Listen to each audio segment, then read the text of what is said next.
Enemies to lovers in a small town. The unexpected romance between a rancher and a city journalist. Dust in Redemption Creek, Montana tasted like defeat and smelled like old money. Cassidy Thorne, a feature reporter used to the concrete canyons of Chicago, lowered the window of her rented Ford Explorer just long enough to snap a photo of the cracked welcome sign. The sign, faded by 100 summers, was riddled with buckshot and barely legible. Welcome to Redemption Creek. Population 987. We like it that way. Cass hated it already. She was here on a mission to secure a byline that wasn't buried in the arts section, to prove to her editor, the perpetually skeptical Miss Albers, that she wasn't just another flavor of the month millennial writer. The assignment? A sympathetic piece on the struggling American heartland and its noble resistance to modern development, specifically the Kincaid Ranch, a massive century-old property holding critical water rights, and its battle against the aggressive land acquisition efforts of the Dallas-based Titan Energy. What Ms. Albers didn't know was that Cass wasn't here for sympathy. She was here for a takedown. She'd spent 3 weeks building a case suggesting that Jedediah Kincaid, the ranch's current owner, was merely holding out for a ridiculous payout, not protecting a heritage. He was, in her preliminary research, the kind of self-important, arrogant patriarch she specialized in. She parked the SUV outside the only general store in town. Before she could grab her camera bag, a figure emerged, eclipsing the sunlight. He was tall, ridiculously so, with shoulders that strained the seams of a worn denim jacket. He wore a faded, sweat-stained Stetson low over his eyes, and the sheer physicality of him was startling after weeks spent talking to desk jockeys. He carried 2 massive bales of hay effortlessly, their weight seeming to settle into the powerful line of his jaw. Cass stepped out, adjusting her professional, city-sharp blazer. "Excuse me," she called out, her voice crisp against the dry silence. "I'm looking for the Kincaid Ranch." He didn't look at her. Didn't even slow his stride toward a dusty, battered pickup truck.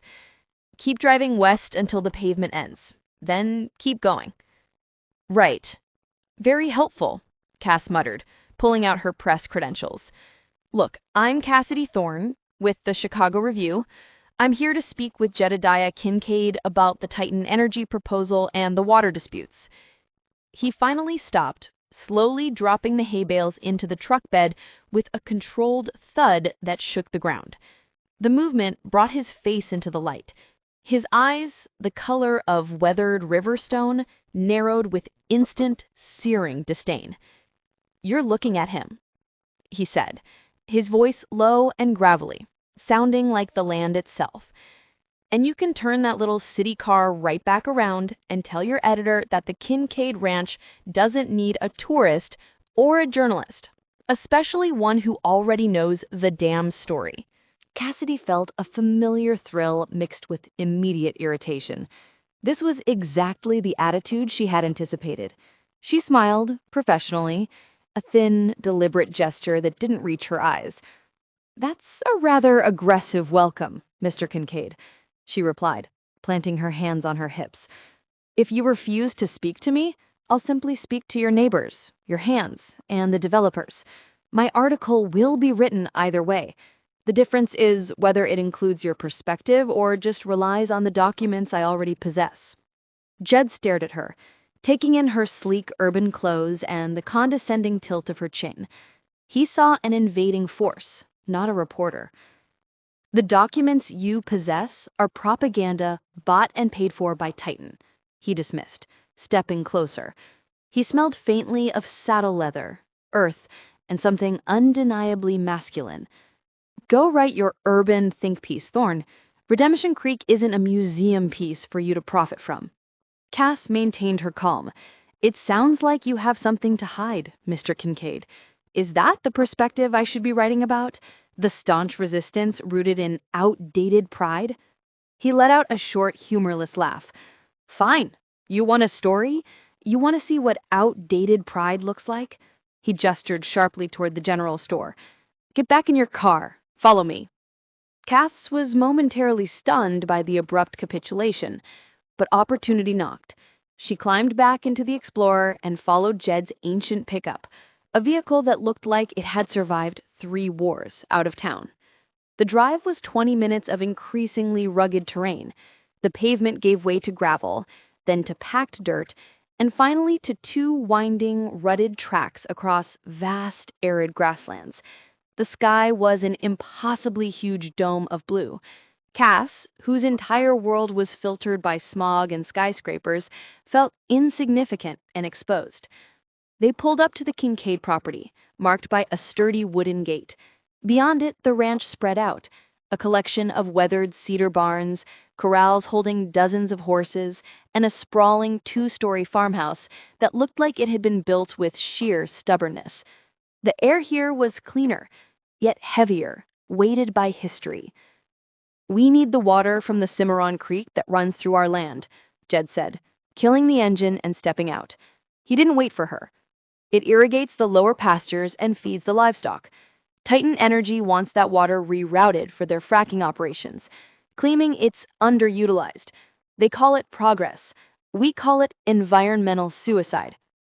Cass followed him to a rocky overlook. Below, the Cimarron Creek was barely a trickle. "My documents suggest your ranch is operating below capacity, that you're running fewer cattle now than your grandfather did. The water rights you hold exceed your current necessity."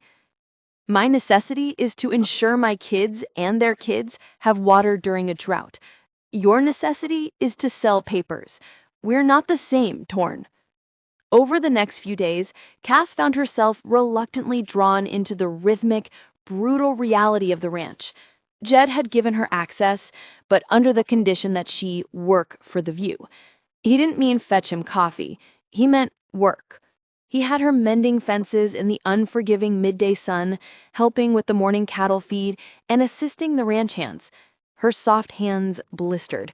Her expensive city boots were ruined. She complained, but she did it.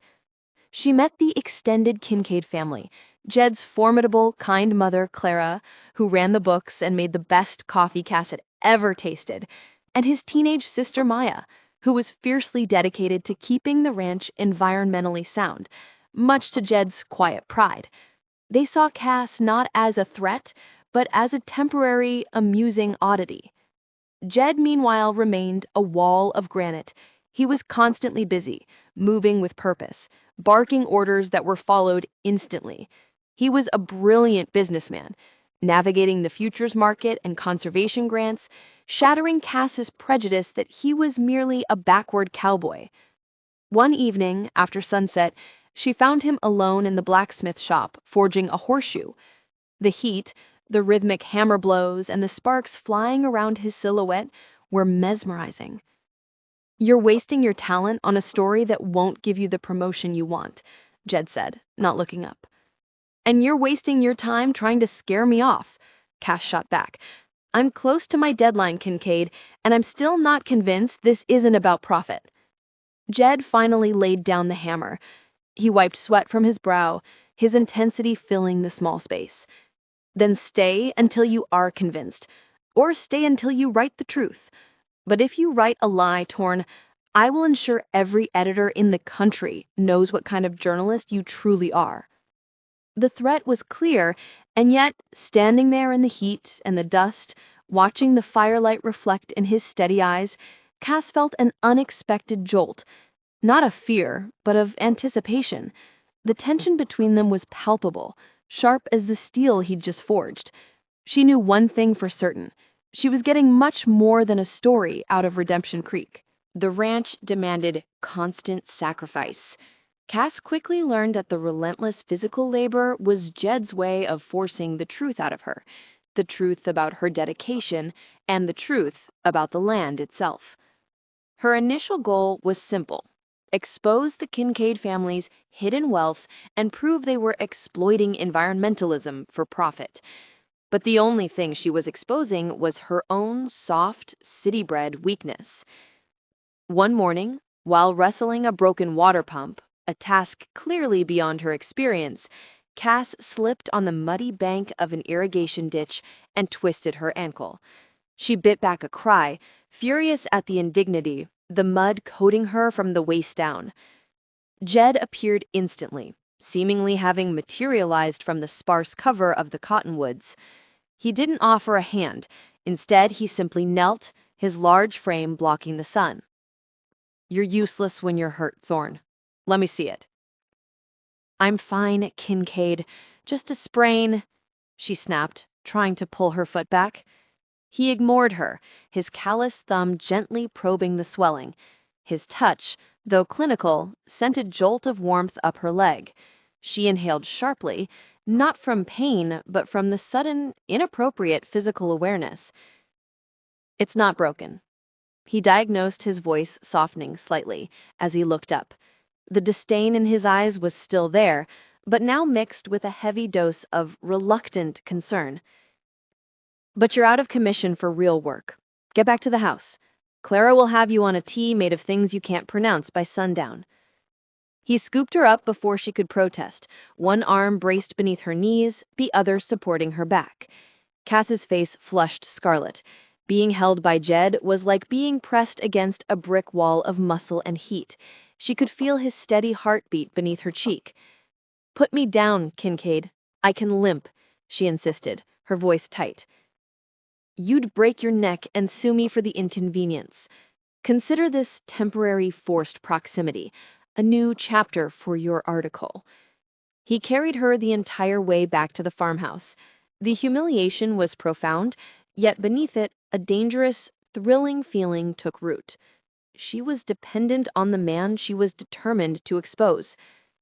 The true cost of heritage. Confined to the wraparound porch with her laptop, Cass found herself observing the Kincaid operation with a new, unwelcome clarity. She couldn't focus on the numbers proving their vast land wealth. Instead, she saw the sheer amount of manual labor required to keep it afloat. Jed wasn't just working cattle. He was running complex engineering on their aging irrigation systems, managing grants for soil conservation, and dealing with perpetual maintenance issues. He had sacrificed his own ambitions. He'd briefly attended Texas A&M for a degree in agricultural finance to return and save the ranch when his father died suddenly 5 years earlier. One afternoon, Maya, Jed's younger sister, joined her, sketching intricate diagrams of local wildlife. "Jed hasn't had a day off since Dad passed," Maya confided, tracing a hawk swing. "He mortgaged almost everything to buy the adjacent parcel for water security during the drought. Titan knows we're leveraged. They're just waiting for him to bleed out." This confirmed Cass's worst fear. Jed wasn't greedy, he was desperate. And if he was desperate, he was vulnerable to Titan's high-dollar offer. Cass delved back into the public records. She found a complex deed restriction on the largest parcel of the ranch, put in place by Jed's great-grandmother, prohibiting the sale of the land for mineral rights extraction. However, the restriction had an expiration clause linked to the local water table level, a clause Titan Energy was aggressively exploiting.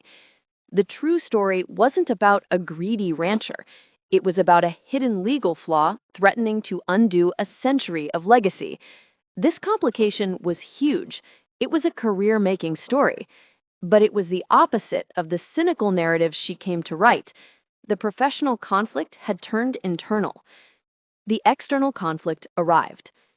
The external conflict arrived in the form of a sleek black sedan, utterly out of place on the dusty track.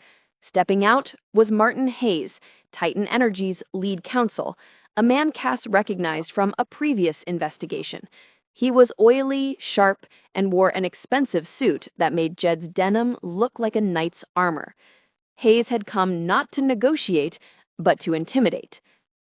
"Ms. Turn," Hayes greeted Cass with a repulsive smile, clearly shocked to find a recognizable journalist on the Kincaid porch. "I trust you are aware of the pending legal action regarding the Cimarron Creek water rights." Before Cass could respond, Jed strode onto the porch, his eyes dangerously cold. "Get off my property, Hayes." Hayes didn't flinch. I'm simply delivering a courtesy notice, Mr. Kincaid. Titan has filed an emergency injunction. We believe your current conservation efforts are fabricated attempts to artificially maintain the water table levels and circumvent the restriction clause. He glanced pointedly at Cass. We also note your association with a journalist known for her bias against major corporate interests. We hope this isn't an attempt to manipulate public opinion ahead of legal proceedings. This was a direct threat to both of them. Jed's legacy was on the line, and Cass's journalistic integrity was being openly questioned by a powerful corporation. Hayes left the injunction papers on a porch railing and drove off, leaving behind a silence heavier than the drought. Jed turned to Cass, his anger barely contained. You and your big city connections brought that suit to my door, Thorne.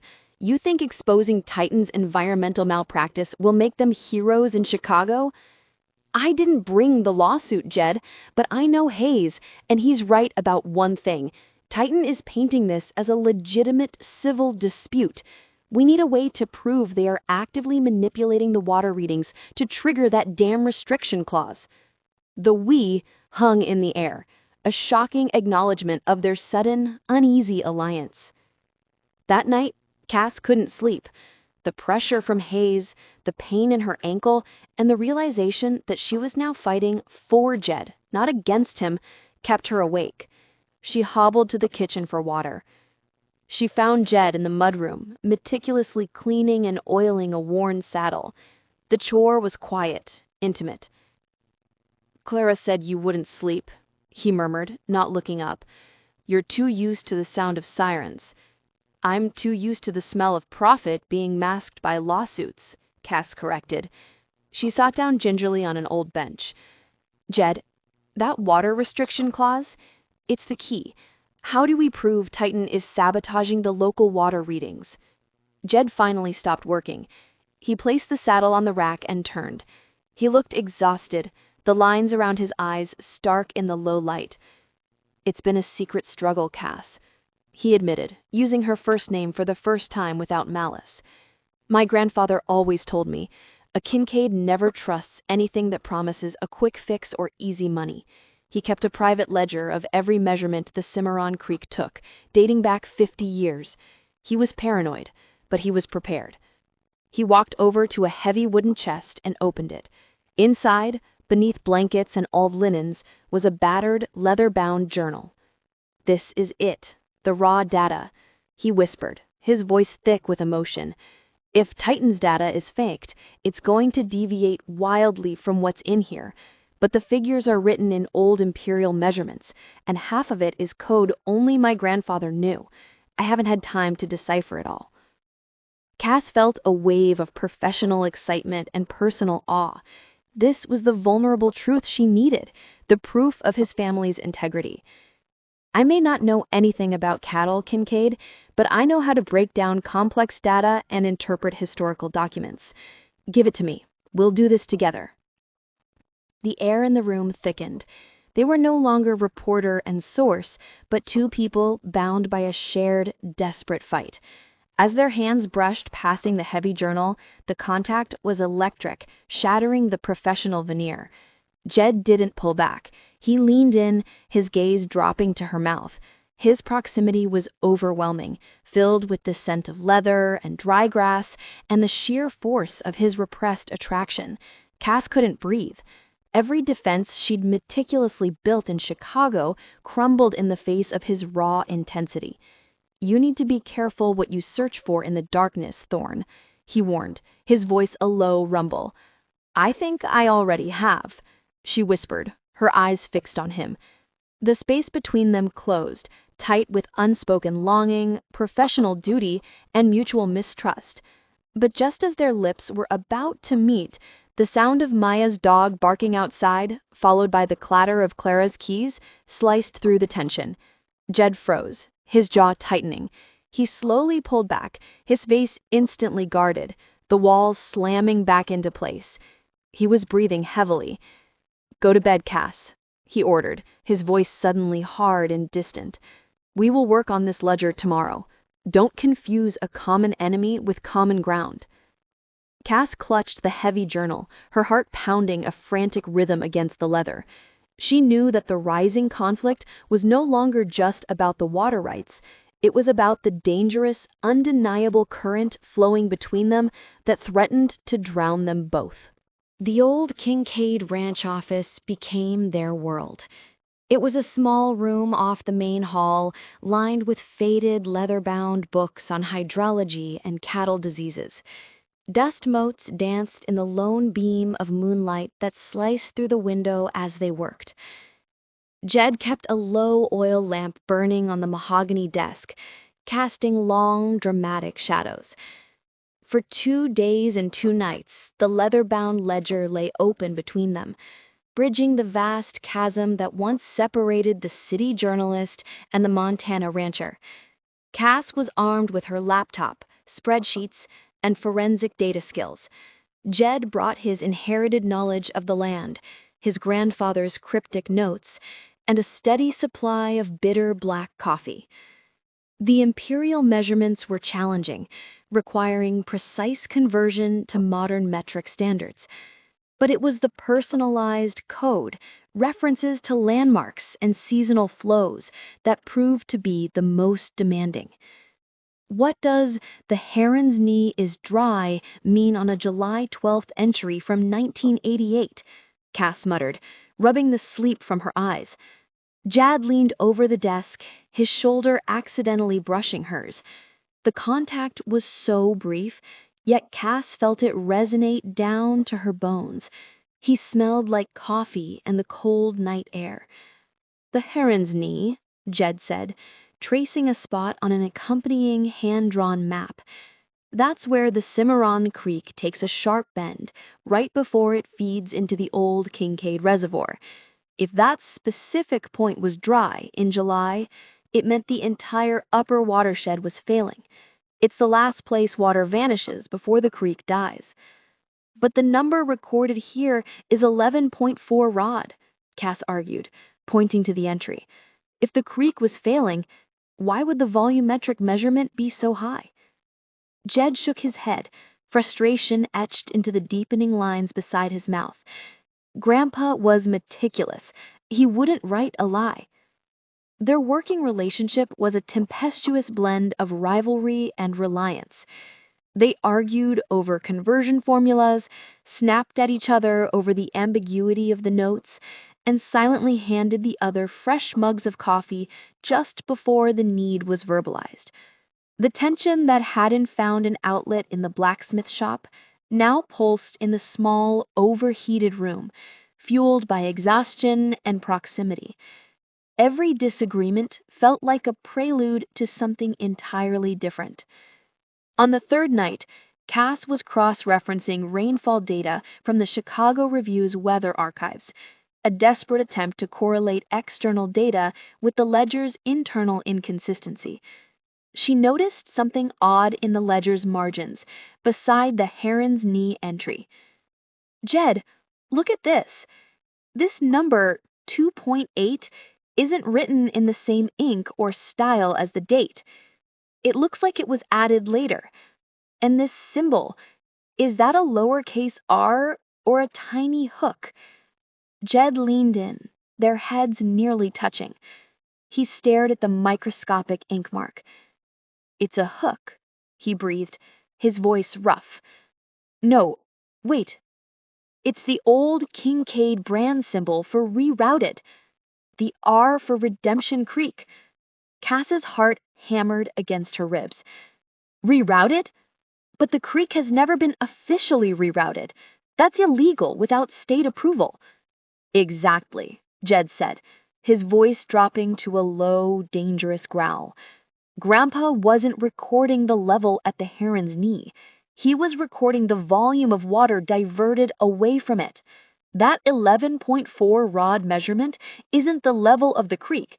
It's the total volume of water Titan Energy illegally rerouted off our land 50 years ago when they first tried this. The realization hit Cass with the force of a thunderclap.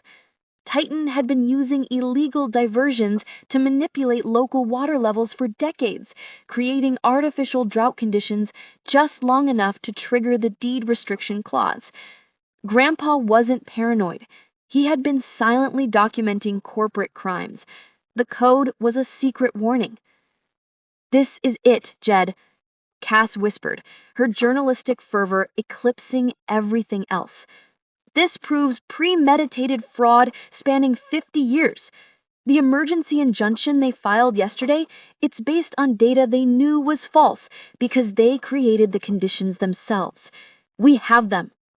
Jed's weathered fingers gripped the edge of the desk until his knuckles were white. The years of anxiety, fear, and struggle drained away, replaced by an incandescent, furious triumph. "We won," he stated, the words heavy with disbelief. "We actually beat them." The relief was immediate, overwhelming, and utterly destructive to the walls they had maintained. It wasn't just professional victory, it was the shared, intimate moment of achieving the impossible together. Cass looked at Jed, seeing past the arrogant rancher facade to the exhausted, brilliant man who had fought a decades-long battle on behalf of his family and the land he loved. "You didn't just save a ranch, Kincaid," she said softly, reaching out to touch the leather ledger. "You saved an entire ecosystem. You saved your history." Jed's gaze lifted from the book to meet hers. The exhaustion was gone, replaced by a searing intensity that mirrored the firelight. He looked at her hands, then her eyes, then settled on her lips. There was no hesitation this time, no thought of Maya's dog or Clara's footsteps. He moved, pushing his chair back with a scrape of wood against the floor. He cupped her face in his large, calloused hands, pulling her up against him across the desk. His mouth descended on hers with a hunger born of mutual respect and 3 days of agonizing, denied desire. The kiss was rough, desperate, and unlike the calculated moments Cass was used to in the city. It was the taste of coffee, dirt, and victory. She wrapped her arms tightly around his neck, pulling him closer, melting into the solid, unyielding strength of his body. The tension that hadn't found an outlet in the blacksmith shop now pulsed in the small, overheated room fueled by exhaustion and proximity. Every disagreement felt like a prelude to something entirely different. On the mahogany desk, witness to decades of Kincaid financial struggles and quiet victories, now bore witness to the furious, tender turning point of Jedediah and Cassidy's story.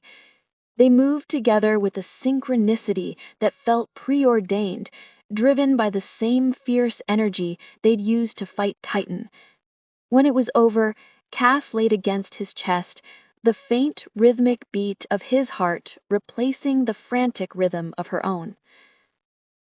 They lay tangled in the silence of the old office, the oil lamp flickering low. The ledger lay beside them, the proof of Titan's fraud secured. "This changes everything, Cass," Jed finally murmured, his breath warm against her hair. "It changes the article," she agreed, tracing the hard line of his jaw. "It's no longer an exposure of a greedy rancher. It's an investigation into corporate conspiracy and a 50-year cover-up." The reality of the situation, however, was harsh. "Hayes won't let this evidence get to a judge. They'll discredit the ledger, discredit me, and discredit you. You'll be framed as a biased partner, not a journalist." "I know," Cass replied, the professional determination returning tinged with dread. She gently pulled the ledger closer. "The only way this holds up is if it's published and validated by a reputable institution before they can bury it. We need to expose this on the national stage. I have to go back to Chicago." The words hung between them, heavy and unwelcome. The thought of leaving Redemption Creek, of leaving him, was physically painful. a sharp, piercing feeling she hadn't anticipated. The city, her career, and her life suddenly felt sterile and meaningless. I need to take this to Miss Albers at the review. It's a career killer if she doesn't run it, but it's the only platform powerful enough to make this stick. Once the truth is public, Titan loses all leverage. Jed reluctantly sat up, running a hand through his dark hair. The victory was bittersweet. He had won his ranch, but he was about to lose the one person who finally understood his struggle. Go, he instructed, his eyes meeting hers, a raw mixture of pride and possessiveness. But you don't submit the story, Cass. You make your editor run it as an anonymous exclusive based on leaked documentation. Your name stays off it. If Titan links this to you, your career is over. And yours? I'm a Kincaid. I fight until the last breath, he said, a grim smile touching his lips. He leaned down, giving her one final, searing kiss. Get the article printed, save my ranch, and then come home to Redemption Creek. Kaz knew the lie in his words.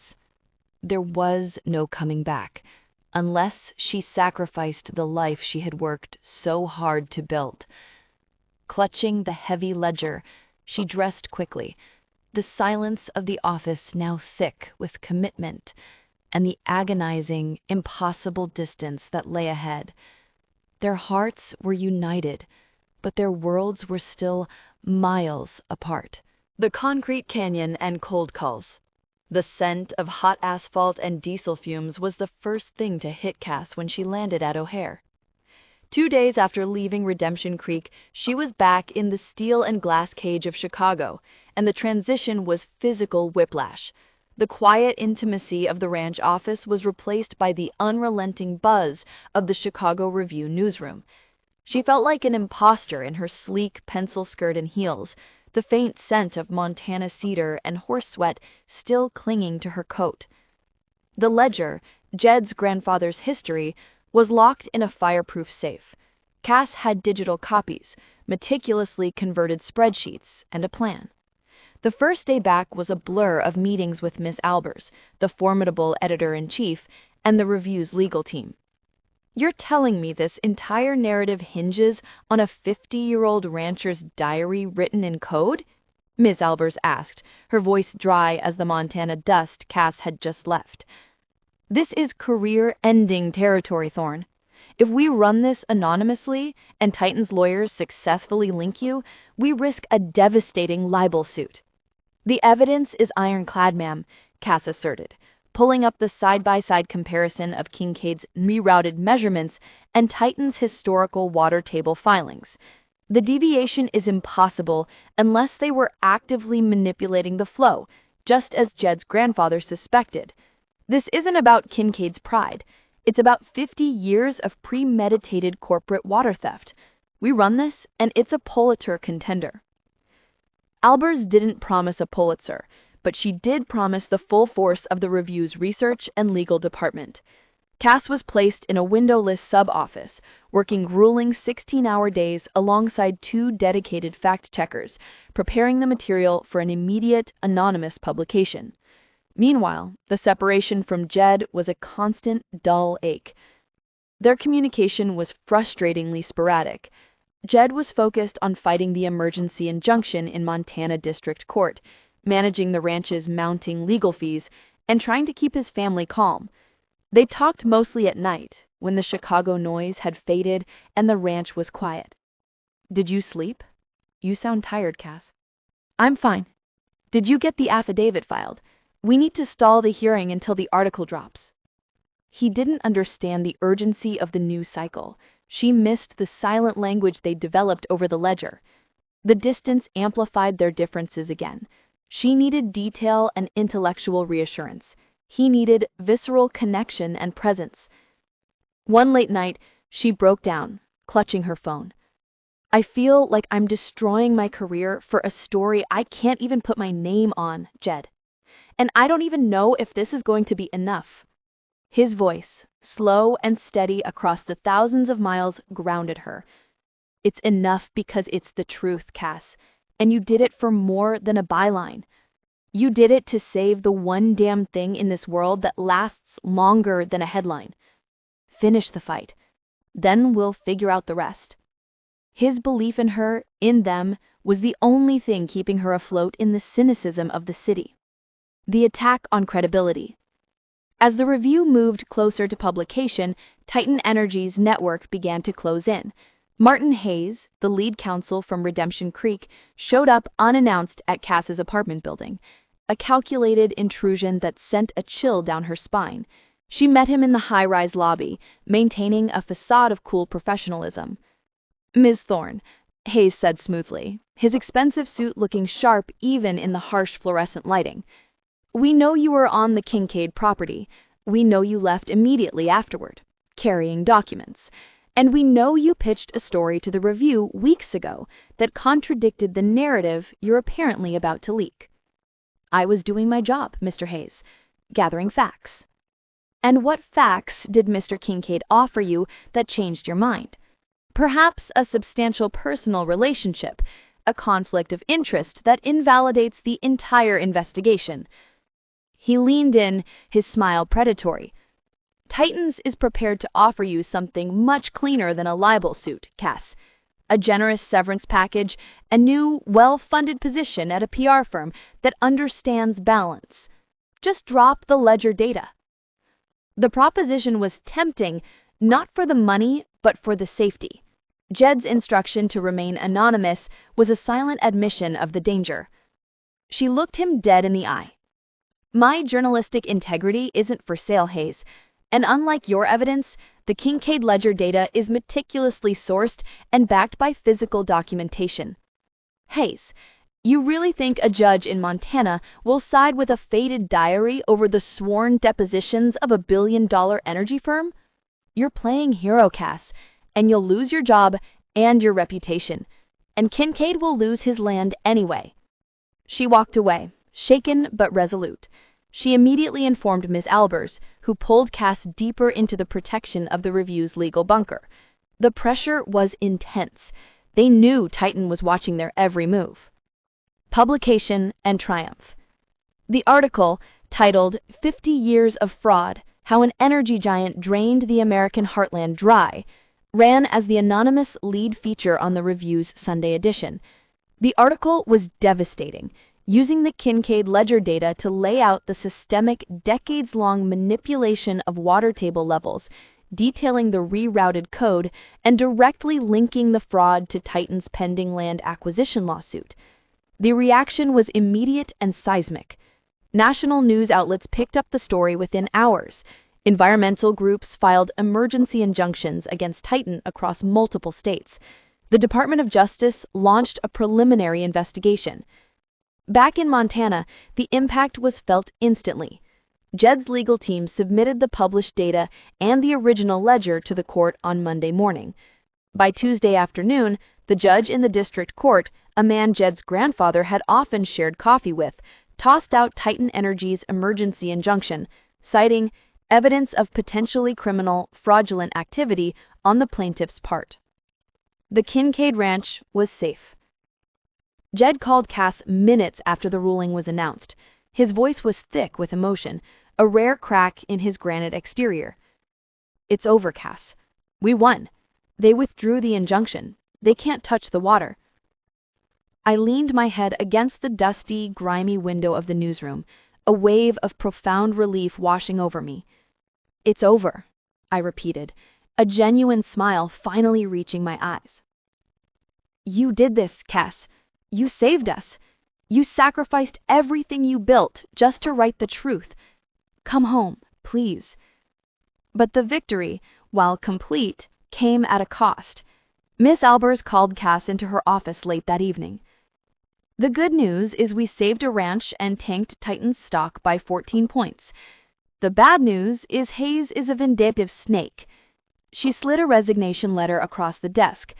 "They couldn't prove you wrote the article, but they proved you were in a romantic and ethically compromised relationship with the source, Kincaid.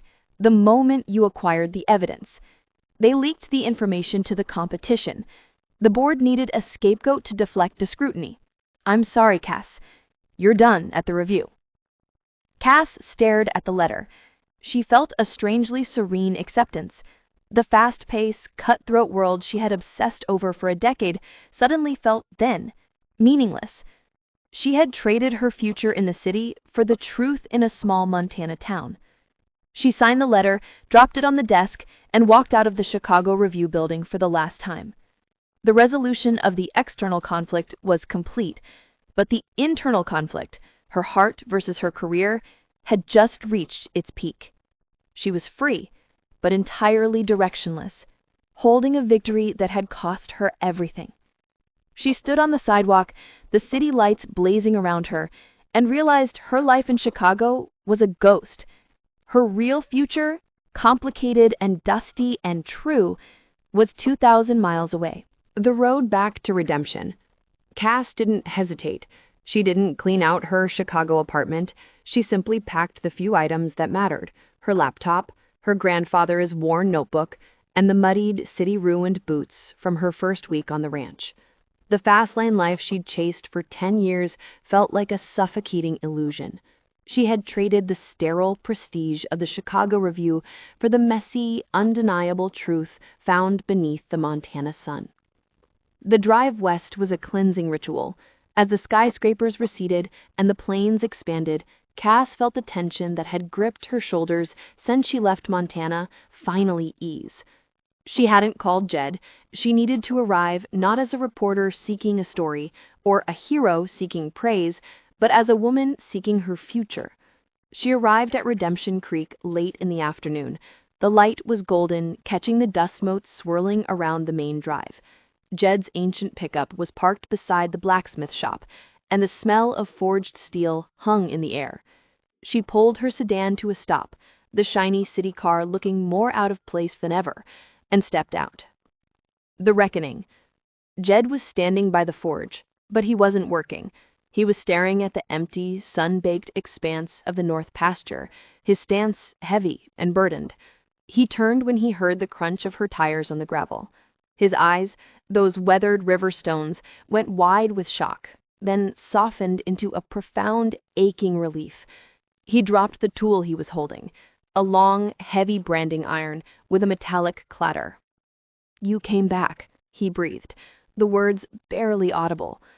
Cass walked towards him, her heart pounding a furious rhythm she hadn't felt since the night in the office.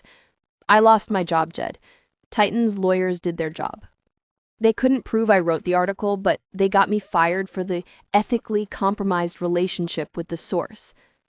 Jed closed the distance between them, his hands reaching for her face, his thumbs gently sweeping away the tension around her eyes. "I know. Maya told me. We all saw the news coverage, Cass. They called you a traitor to your city and a hero to the plains, and I hated every damn minute of it." "I didn't do it for the headlines or to be a hero," Cass insisted, leaning into his solid touch. "I did it for the truth. I did it because I saw what you were fighting for, and I realized my truth wasn't in those buildings anymore. It's here, where the water flows and the history is real." "You sacrificed your whole life," Jed repeated, his voice laced with awe. "I can't ask you to stay here, Cass. This life is hard. It's dusty. It's a constant struggle. You're a brilliant woman. You belong on a bigger stage." "The biggest stage is where the biggest battle is fought, Kincaid," she countered, a flash of her old journalistic fire returning. "And you already won that. Now, what do you need?"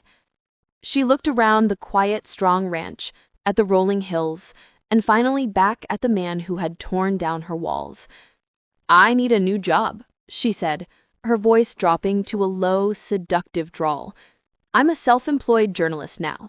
I need a new project, something stable, honest, and permanent, maybe chronicling the true stories of the American heartland." Jed's answering smile was slow, rare, and utterly devastating. It was the first time she had seen him truly unburdened. "Redemption Creek needs its story told," he conceded, pulling her into a fierce, possessive embrace. The kiss was a confirmation, sealing their union in the familiar scent of iron and earth. A new chapter. 3 weeks later, Cass stood on the porch of the Kincaid farmhouse, a chipped ceramic mug of Clara's strong coffee warming her hands. Her blazer was gone, replaced with worn denim and a flannel shirt. She still had her laptop, but instead of typing up exposés, she was managing the ranch's new conservation foundation, using her research skills to secure grants for sustainable water use. She had found a new kind of satisfaction, the quiet joy of a life built on solid ground, not on shifting deadlines.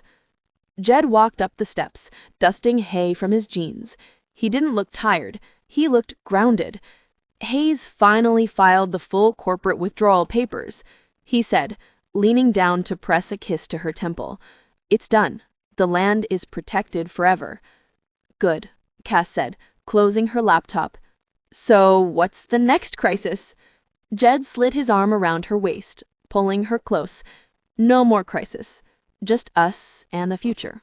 He nodded towards the western horizon, where the mountains rose in purple majesty. The next Kincaid generation needs to know this story, Cass. The story of how a stubborn, arrogant rancher was saved by the smartest, most cynical journalist he ever met. Cass smiled, resting her head against his shoulder. The sun was setting over the Redemption Creek Valley. She was home. If you enjoyed this look into her life, please like and subscribe. Click that notification bell so you're ready for the next story of survival and change.